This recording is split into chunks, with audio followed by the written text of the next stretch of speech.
जय हिंद दोस्तों, Rohtas defence academy में आपका स्वागत है। आज मैं एसएससी जीडी 2022 के पहले सेट का सॉल्यूशन देने जा रहा हूं। आइए अपने मैथ के पहले प्रश्न से शुरू करते हैं। हमारा पहला प्रश्न है, एक व्यक्ति अपनी धनराशि के 1/4 भाग पर 5% ब्याज और शेष पर 8% ब्याज प्राप्त करता है। पूरी धनराशि पर वह कितना प्रतिशत ब्याज अर्जित करता है। आइए देखते हैं हम अपना पहला प्रश्न, और क्वेश्चन नंबर है 51। क्वेश्चन नंबर है 51।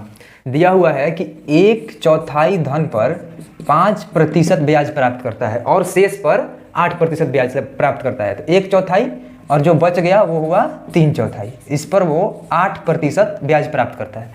सॉल्व करते हैं इसको।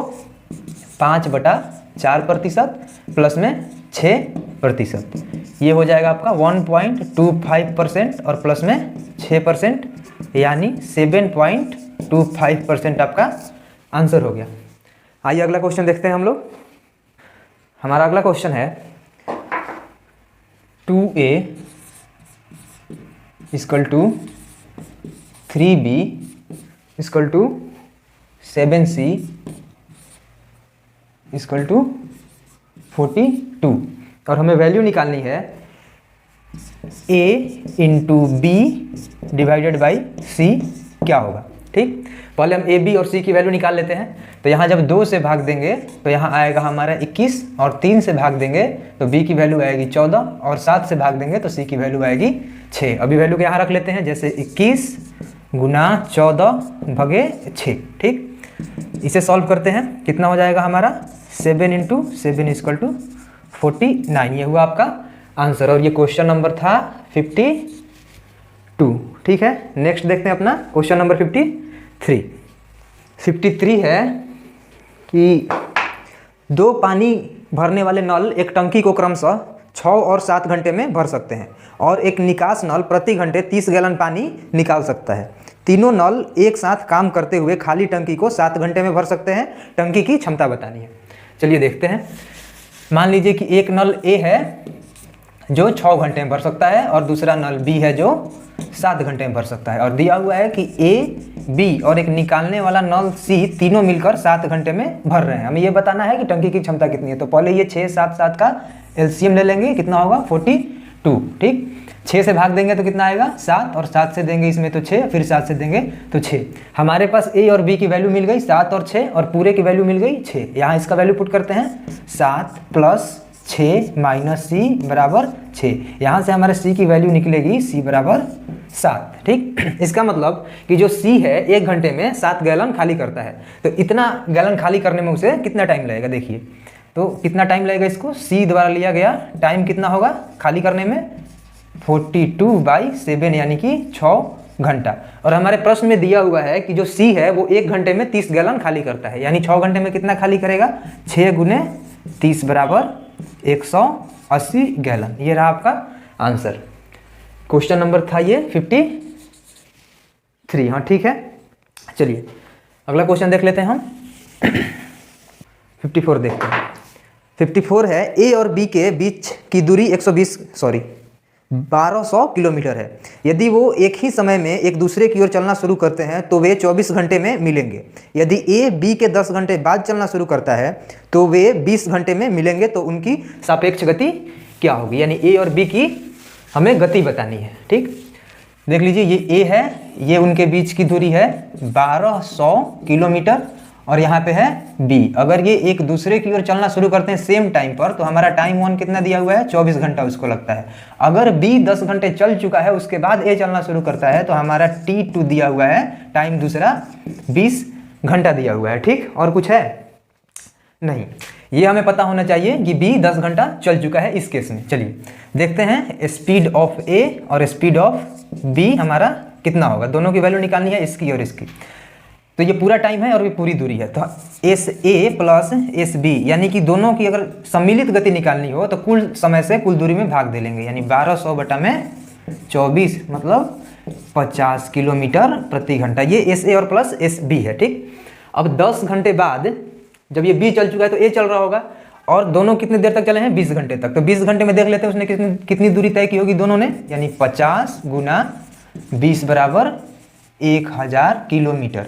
यानी दोनों मिलकर दूसरे केस में 1000 किलोमीटर चल चुके हैं। तो बची हुई दूरी कितनी है, 1200 माइनस 1000 यानी 200। ये 200 किलोमीटर जो है वो बी चला होगा कितने देर में? 10 घंटे में, जो क्वेश्चन में हमारे पहले से दिया हुआ है कि बी अकेले चला है। तो स्पीड ऑफ बी हमारी कितनी हो जाएगी? 200 बटे में 10 घंटे में चला था ना, यानी 20 किलोमीटर प्रति घंटा हो गया हमारा स्पीड ऑफ बी। बी की चाल हो गई। अब हमें स्पीड ऑफ ए निकालना हो यानी ए की चाल, तो क्या करेंगे? ये जो 50 दिया है इसमें से 20 घटा लेंगे, कितना हो जाएगा? 30 किलोमीटर प्रति घंटा। ये रहा हमारा स्पीड ऑफ ए और स्पीड ऑफ बी। चलिए आगे बढ़ते हैं और क्वेश्चन नंबर देखते हैं कितना? 55 नंबर क्वेश्चन है, एक आयताकार मैदान की लंबाई और चौड़ाई 100 मीटर और 70 मीटर है। चारों तरफ अंदर की ओर 10 मीटर चौड़ा एक फुटपाथ बनाया गया, तो उसका क्षेत्रफल बताइए। हमें फुटपाथ का क्षेत्रफल बताना है। पहले मैदान का आकार बना लेते हैं जो आयताकार है। इसकी जो डायमेंशन है वो है 100 मीटर और 70 मीटर। अंदर में एक रास्ता है जिसकी चौड़ाई है 10 मीटर। ये जो रास्ता है इसकी चौड़ाई कितनी है? 10 मीटर। 10 मीटर, ठीक। हमें इस रास्ते का क्षेत्रफल बताना है, तो क्या करेंगे? पहले पूरे एरिया का क्षेत्रफल निकालेंगे और अंदर वाले का क्षेत्रफल घटा लेंगे। पूरा का क्षेत्रफल कितना होगा? पूरा का जो हमारा क्षेत्रफल होगा वो होगा 70 इंटू 100 यानी 7000 मीटर स्क्वायर, ठीक। अंदर वाले का क्षेत्रफल कितना होगा?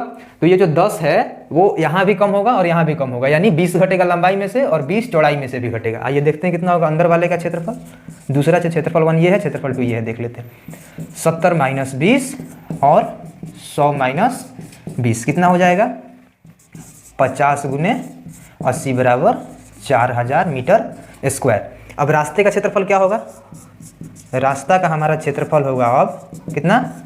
7000 माइनस 4000 यानी 3000 मीटर स्क्वायर। ये हो गया आपके रास्ते का क्षेत्रफल। चलिए ये क्वेश्चन नंबर कितना था? 55 था ये क्वेश्चन, ठीक। अब देखेंगे अपना अगला क्वेश्चन 56। हाँ, क्वेश्चन 56 56 नंबर क्वेश्चन है कि 6400 रुपये की राशि 10% प्रति वर्ष की दर से 6724 रुपये हो जाती है। यदि ब्याज तिमाही रूप से संयोजित होता है तो समय बताना है हमें, ठीक। हमारे पास मूलधन दिया हुआ है, हमारे पास मूलधन दिया हुआ है कितना? 6400 रुपये। और हमारे पास मिश्रधन भी दिया हुआ है। मिश्रधन भी दिया हुआ है कितना? 6724, ठीक है। 6724 दिया हुआ है हमारा मिश्रधन। और रेट भी दिया हुआ है, यानी हमारा दर दिया हुआ है कितना? 10%। एक कंडीशन है कि ये जो केस है वो तिमाही है, ठीक। तो तिमाही में क्या करते हैं? तिमाही अगर दिया हुआ है तो साल में 12 महीने होते हैं, 3 से भागा देके निकाल लेते हैं 4। ये जो 4 हमारा निकला ये बहुत काम का चीज़ है। जैसे तिमाही दिया हुआ है तो इस 4 से क्या करेंगे? रेट में भाग देंगे, यानी हम अब जो रेट लेंगे वो 10/4% लेंगे। और जो हम समय लेंगे वो समय में 4 से गुना करके लेंगे। और हमारे पास सभी चीज़ें आ गई, मूलधन, मिश्रधन, समय ये और दर ये। चलिए इसको सॉल्व करते हैं। फॉर्मूला क्या होता है? फॉर्मूला हमारा होता है मिश्रधन बराबर होता है मूलधन इंटू 1 + r/100 के पावर, यहाँ पे समय लिखते हैं, ठीक। समय लिखते हैं। चलिए इसमें सारे वैल्यूज को रखते हैं। जैसे मिश्रधन हमारा कितना है? 6724 = 6400 इंटू में 1 + r की वैल्यू हमारी कितना है? 10/4/100 और यहाँ पे लिखेंगे t × 4, ठीक। इसको सॉल्व करते हैं, इसे इधर लाएंगे, क्या हो जाएगा? इधर लाएंगे तो 6724/6400 = 1 + कितना हो जाएगा यहाँ पे? इसको अगर सॉल्व किया जाए तो 1/, कितना होगा? 40 और यहाँ हो जाएगा आपका t × 4, ठीक है। अब देखिए कुछ कटने लायक हो तो कटाते हैं। जैसे ये 24 है, हाँ 4 से ये कट जाएगा, दोनों 4 से कटेगा तो कितना होगा? नीचे होगा 1600 और ऊपर अगर 4 से काटा जाए तो 1, 6 और 8, ठीक ये हो जाएगा। और इसको सॉल्व किया जाए तो 41/40 के पावर t × 4 होगा, ठीक। यहाँ तक आ गया।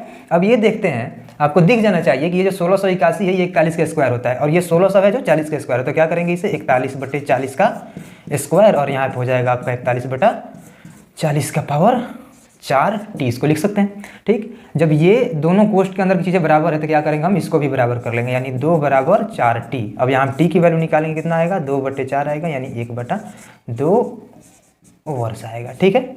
ये हुआ आपका आंसर। कितना नंबर था ये? 56 नंबर था। ये अगला देखते हैं अपना 57 और 58। पहले बता दूं कि 57 और 58 जो है वो ग्राफ वाले क्वेश्चन है, तो अभी पॉसिबल नहीं है हमारे पास ग्राफ वाले प्रश्नों को सॉल्व करा पाना।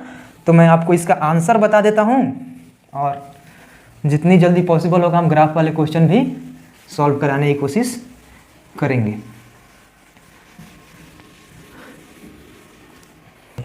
ठीक है, देखते हैं अपना अगला क्वेश्चन।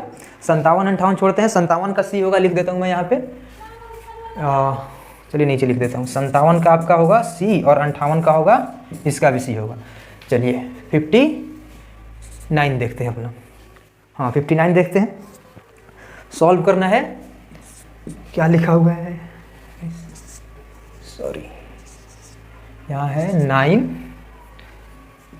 + 8 भागा 2 × 3, ठीक है, ऑफ 8, सॉरी ऑफ 8 है ना, हाँ ऑफ 8 है, ऑफ 8 ये आपका बंद होगा, भागा 2 + 3 भागे 2 + 3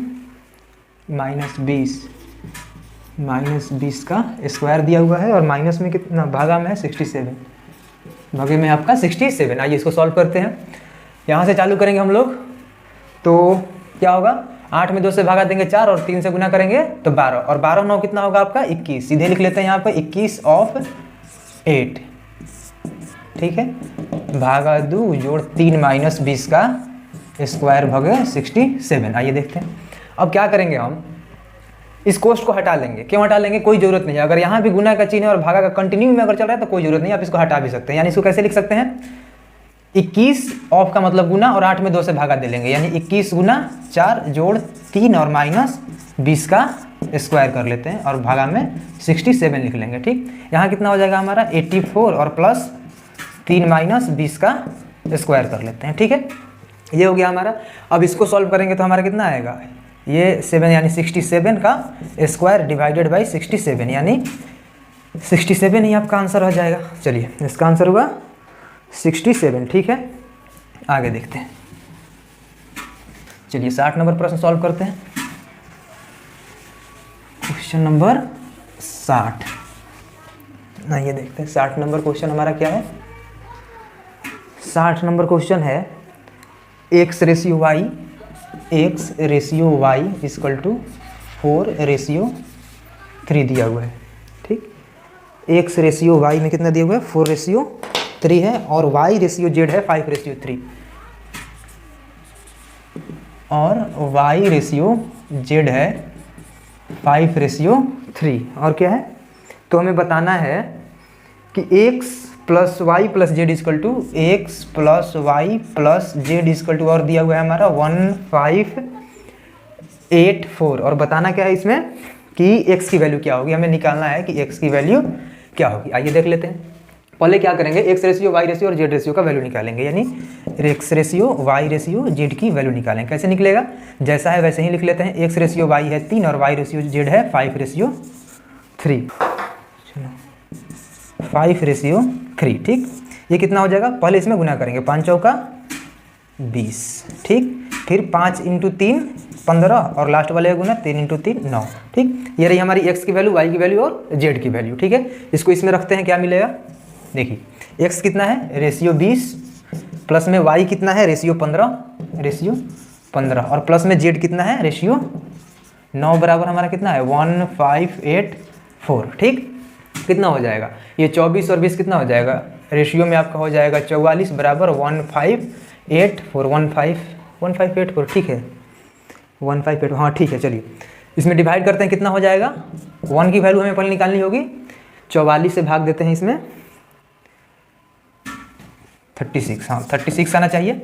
रेशियो 1 = 36। अब क्या करेंगे, हम किसकी वैल्यू में पता करेंगे, x की ना, तो x का है कितना 20, तो रेशियो 20 की वैल्यू हम निकाल लेंगे, 36 दूनी 72 और 0, ये रही हमारी x की वैल्यू। ठीक है, चलिए अब क्या करेंगे, 61, क्वेश्चन नंबर 61 देखते हैं।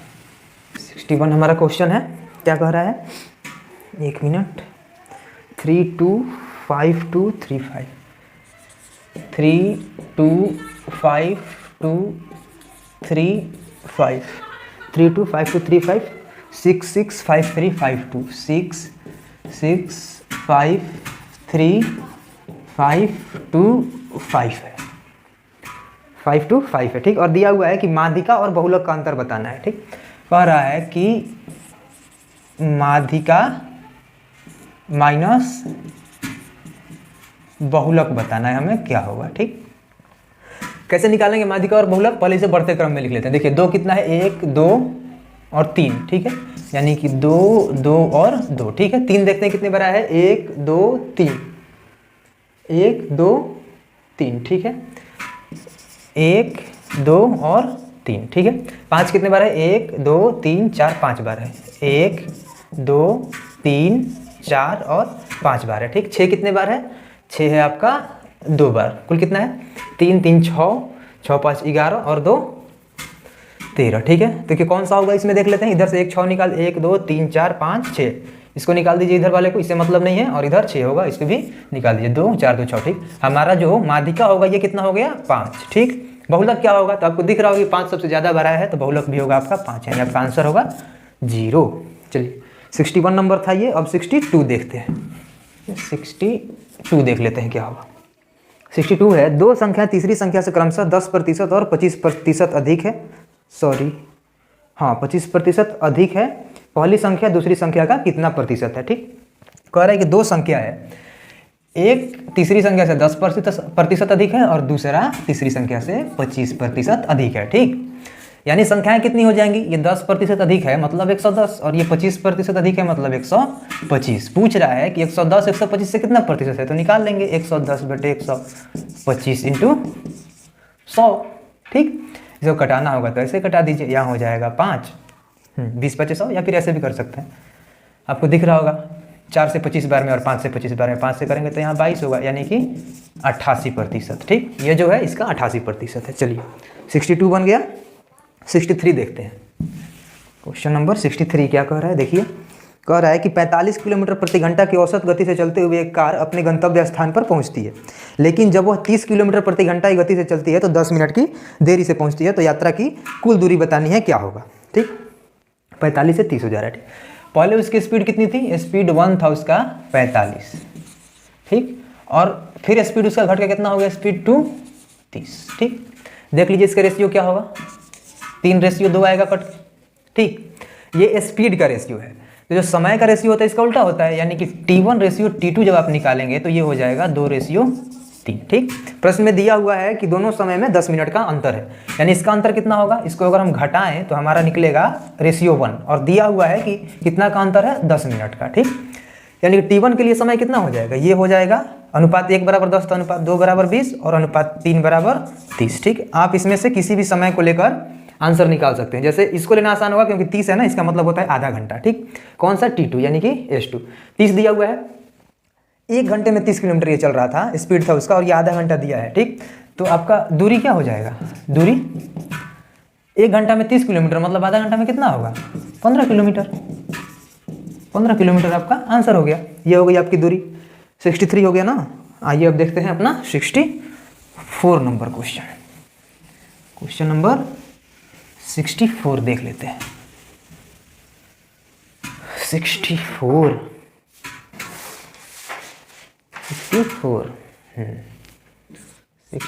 नंबर क्वेश्चन देखते हैं क्या कह रहा है। क्वेश्चन है कि दो वृत्तों की त्रिज्याओं के बीच का अंतर 7 सेंटीमीटर है और क्षेत्रफल का अंतर कितना है, 23 सेंटीमीटर स्क्वायर है, तो छोटे वृत्त की त्रिज्या ज्ञात करनी है, ठीक। दो वृत्त की त्रिज्या का अंतर कितना दिया हुआ है, 7 सेंटीमीटर, यानी कि r कितना दिया हुआ है, 7 सेंटीमीटर, ठीक। और जो दोनों के क्षेत्रफल का अंतर है यानी कि πr² माइनस πr², ये कितना दिया हुआ है, 23 10, ठीक। 2 3 1 0, और कुछ दिया हुआ है नहीं, ठीक। चलिए आगे देखते हैं, इसमें से पाई को कॉमन कर लेते हैं तो क्या हो जाएगा, r² माइनस r² = 2 3 1 0, ठीक। पाई को क्या करेंगे, हम लिख लेंगे कितना, 22/7। इसको क्या लिख सकते हैं, a² - b² को r - r into r plus r, इसको लिखा जा सकता है 2 3 1 0, ठीक है।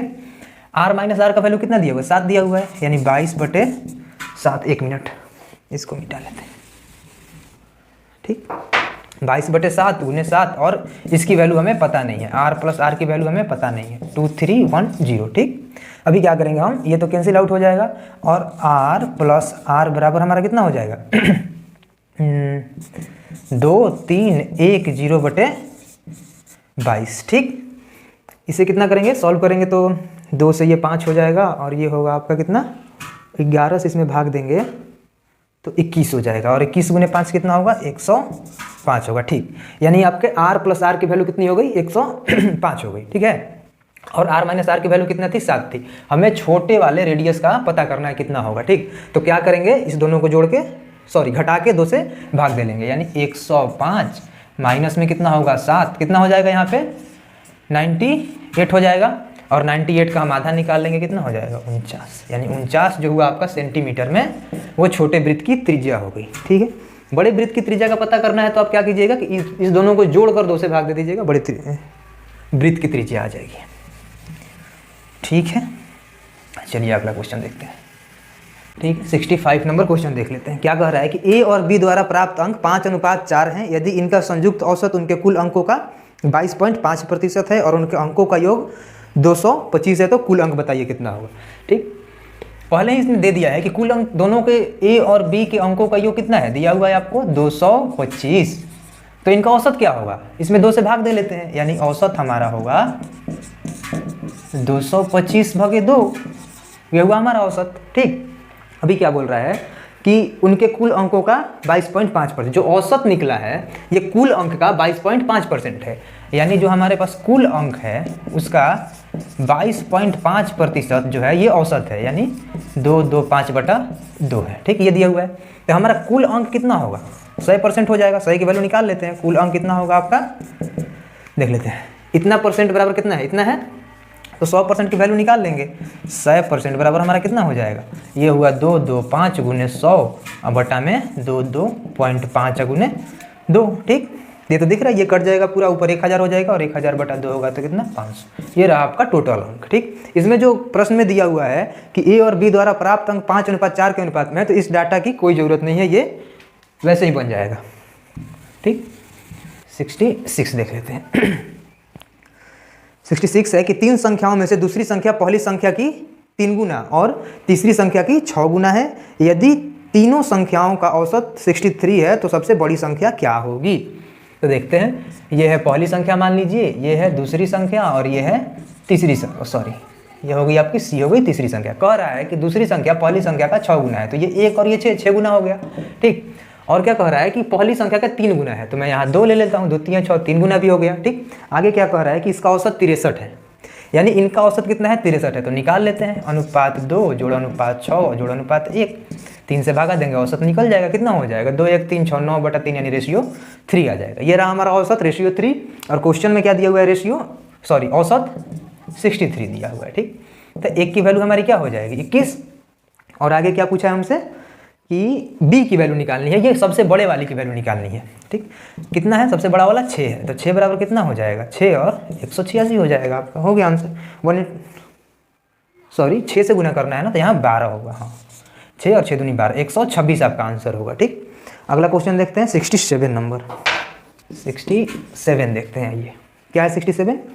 कह रहा है कि एक मशीन को लागत मूल्य से 30% अधिक अंकित किया गया है और उसके अंकित मूल्य पर 24% की छूट दी गई थी, तो बताइए कि लाभ हानि का प्रतिशत क्या होगा। ठीक, कह रहा है कि पहले कितना अंकित किया गया है, 30% और बाद में छूट दिया गया है 24%। देखिए ऐसे क्वेश्चनों को एक फॉर्मूले बनाया जाता है, a + b + a × b/100, जो आएगा उसे प्रतिशत में लिखेंगे। थोड़ा साइन का ध्यान देते हैं, 30% बढ़ाया गया है और 24% की छूट दी गई है, तो जिसे बढ़ाया गया उसे प्लस में लिखें और छूट दी गई है कितना परसेंट, 24%, जिसे माइनस में लिखें। ठीक, इन दोनों गुना करेंगे, प्लस माइनस का गुना माइनस होता है, यहाँ लिखिए, और ये कितना हो जाएगा 30 × 24। ठीक, यहाँ कितना होगा 100। चलिए इसको सॉल्व करते हैं, कितना आएगा, 30 में 24 जाएगा तो कितना हो जाएगा आपका, 30 में से 24 गया तो आपको कितना हो जाएगा 6, और अभी कितना घटाना है 30 × 24/100। ठीक है, इतना घटाना है आपको, कितना हो जाएगा 6 माइनस ये तो 0 से 0 कट जाएगा। ठीक,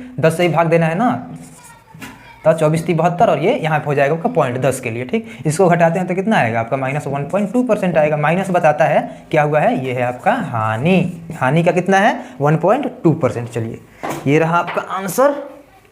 और अब हम देखेंगे अगला क्वेश्चन, 68 नंबर क्वेश्चन, ग्राफ का क्वेश्चन है, तो मैं इसे भी अभी सॉल्व नहीं करा रहा हूँ। 69 देखेंगे। वैसे मैं बता दूं आपको 68 का आंसर कितना होगा, बी होगा। ठीक। 69 देखते हैं, 69 देखते हैं।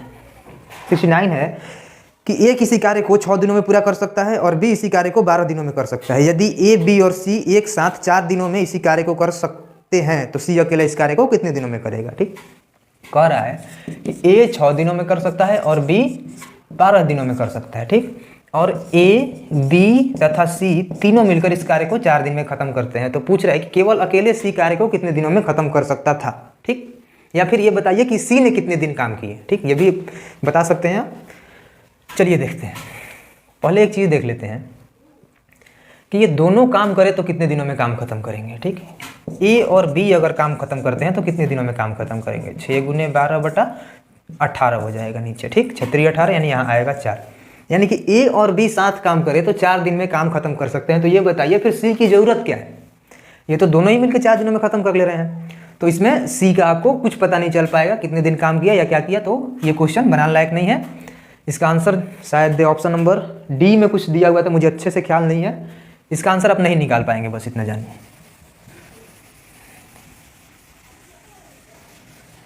ठीक, 69 हो गया। अब कौन सा क्वेश्चन है हमारा 70। चलिए 70 नंबर क्वेश्चन देख लेते हैं। 70 नंबर क्वेश्चन देख लेते हैं। और 70 नंबर क्वेश्चन क्या है, दो लगातार सम संख्याओं के लघुत्तम समापवर्तक और महत्तम समापवर्तक 84 और 2 हैं। इन दोनों संख्याओं का व्युत्क्रम का योग निकालना है। ठीक, दो संख्याएं हैं जिसका HCF दिया हुआ है और LCM दिया हुआ है। LCM कितना दिया हुआ है 84 और HCF कितना दिया हुआ है आपका 2। कह रहा है कि दोनों संख्याओं के व्युत्क्रम का योग निकालना है, यानी उल्टा करके योग निकालना है। पहले हम दोनों संख्याएं निकाल लेते हैं। चलिए अभी क्या करेंगे, LCM में HCF से भाग लग जाता है तो देते हैं इसमें भाग। 84 में 2 से कितना आएगा आपका 42 आएगा। ठीक, अब 42 को 2 ऐसे गुणनखंडों में बांटते हैं जिसमें कुछ और कॉमन ना हो, जैसे 7 गुना 6। ठीक, आप इसमें से कुछ भी कॉमन नहीं निकाल सकते हैं, तो ये हो गया। अब वो संख्याएं क्या होंगी, ये कैसे निकालेंगे, तो एक 7 में कर लीजिए 2 से गुना यानी कि 14, और एक 6 में कर लीजिए 2 से गुना यानी 6 गुना 2 बराबर 12। ये दोनों संख्याएं निकल गई आपकी। ठीक, अब इसके व्युत्क्रम का योग निकाल दीजिए। कैसे निकलेगा, 1/14 जोड़ 1/12 आपको निकालना है।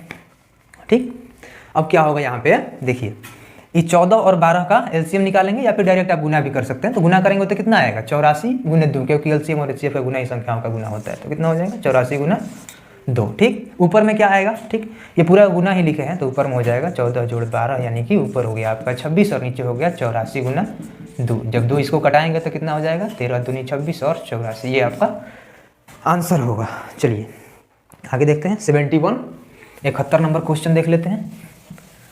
क्वेश्चन नंबर 71 देख लेते हैं। 71 ठीक, क्या कह रहा है 71, एक वस्तु को उसके लागत मूल्य के 20% लाभ पर बेचा जाता है और यदि लागत मूल्य एवं विक्रय मूल्य क्रमशः 10 रुपये और 5 रुपये कम हो जाता है तो प्रतिशत लाभ 30% बढ़ जाता है। लागत मूल्य बताइए। ठीक है, दिया हुआ है कि 20% के लाभ पर बेचा गया था पहले। ठीक, 20% का मतलब क्या होगा 1/5। ठीक, और 20% का मतलब 1/5 और 20% लाभ का मतलब क्या होता है, इसको ऊपर जोड़ लेंगे, क्या निकलेगा 6/5।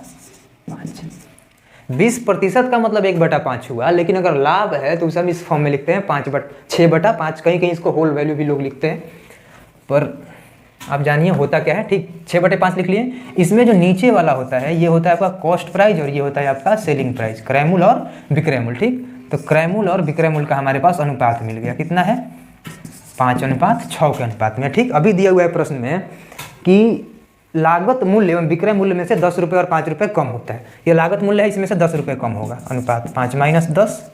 ठीक, और ये कितना है सेलिंग प्राइस है यानी कि अनुपात 6 - 5 दिया, इतना कम करना है। और दिया हुआ है क्वेश्चन में कि ऐसा करने के बाद 30% तक लाभ बढ़ जाता है, यानी ये क्रय मूल्य है ना, इस पर हमको लाभ मिलेगा तो ये विक्रय मूल्य आएगा। तो हम 30% लाभ कैसे लिखेंगे 130/100 ऐसे लिखा जाता है ना 30% लाभ।